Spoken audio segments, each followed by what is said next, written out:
I sometimes feel a judgment where it's like, well, you're only so successful because you didn't have children and you left yourself enough time. That's absolutely ridiculous. Yeah.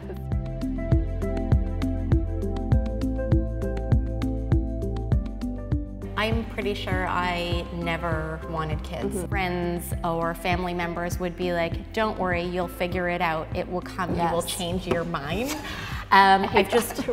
I hate it. It's always been a choice for me, and the choice has always been no, but there wasn't a finality to it. It's just a constant thing. There is people, you know, they say, oh, you'll get there, or once you meet the right person. Right, how maddening, yes. right? It just, you have a relationship that seems less because you haven't decided that you want to procreate. When I met my now husband, at the time I thought, okay, well, this is the person I want to be with. I love this person. I still don't want kids. So that's when I realized, and he's the same, he doesn't want kids either. So we were kind of like, all right, we're set. That choice I don't think is right for me. And am I just gonna go down that path because I'm with someone who I love and it's expected? I kind of get the idea from some people that because you don't want to be a mother, that you're selfish, that you're cold, that you're not willing to give your time to raising a child. If you can't find that maternal instinct, society is judging your level of femininity, and I resent that conversation. Right? So do I. Totally, yeah. It's like, it doesn't make you less of a woman. But like, also to your point that you're more selfish if you're not having a child, I think it would be more selfish to have a child that I'm not 100%. I agree. Yeah. I agree. Yeah, I had written a blog post about my decision not to have children, and it was titled, I don't want kids and that's okay. Because I think it's other people that aren't okay with my decision. They feel uncomfortable when I say I don't want kids. They don't know what to say. The people that were most supportive were mothers, because they said, this is a freaking hard job, and if you know that you don't want it, like, good for you. But I got a lot of emails from random men that were saying, you know, you're selfish because I didn't fit that standard of femininity that they thought that every woman has to have that maternal urge. Right? And there are plenty of successful women with children. There are plenty of unsuccessful women without children. And it also goes back to not fitting molds, right? So if you happen to be successful and not have children, then what people can say is, oh, I understand your success at this point, right? Bullshit. No, I'm successful because I worked hard. I think the thing that frustrates me is the idea that it's not okay, that I'm not going to have a fulfilling life unless I have children. And that's what frustrates me a lot. It's like, oh, you're gonna regret this. And you know, maybe I will, but you know, this is my choice, and it will be my regret. And be happy it's not yours. You don't know my story. What if I have been trying and I can't? Right? What if this thing is going to be the worst question you could ever ask me? I happen to be able to have the conversation because I'm like, no, it's my choice. What if it's not? And what if I just had a miscarriage? What if I had a stillbirth last year? Like, you don't know. You don't know what anyone's struggle is. So it's not really appropriate to poke your nose in.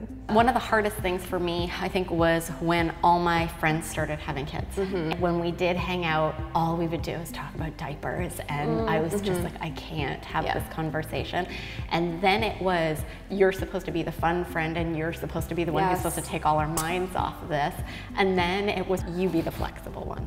I find that when your friends have kids, like, I'm very happy to visit with them and, you know, make adjustments to my schedule to go and see them. I find that it's not returned because you're the one with no kids. You have all this free time. Your schedule is flexible and open, and that's just not the case. I have my own life. It's very, very busy, and I find that it does become a real struggle. And you grow apart from those, you know, those friends that have kids because their lives are different. I found it a really interesting time because it did make me take stock of a lot of my relationships and made me find new friends.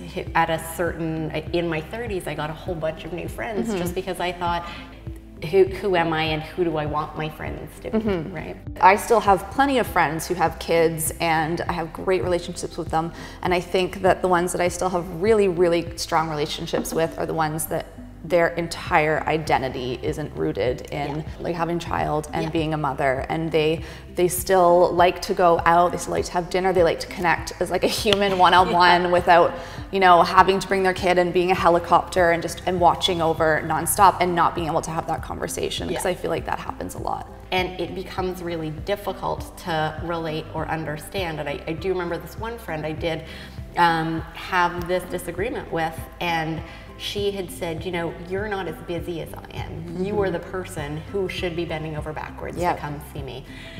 We're just differently busy. But there's this notion of you don't understand tiredness, you don't understand busyness if you don't have kids. Like, I understand when those friendships change, because they need other moms as a support group, and I completely understand that. And so the choice of having a child or not having a child is one of the beautiful things about being a woman, is that you have that choice to make.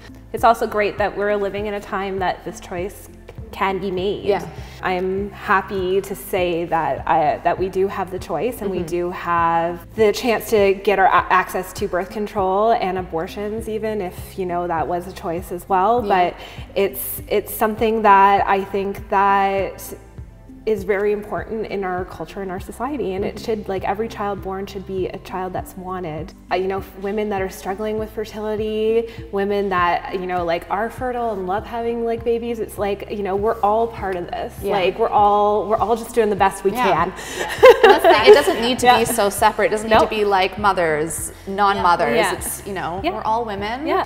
I can have the utmost respect for mothers without ever wanting to be one myself. Absolutely. And how awesome that we can even have the conversation. Right? We're pretty privileged. Yeah.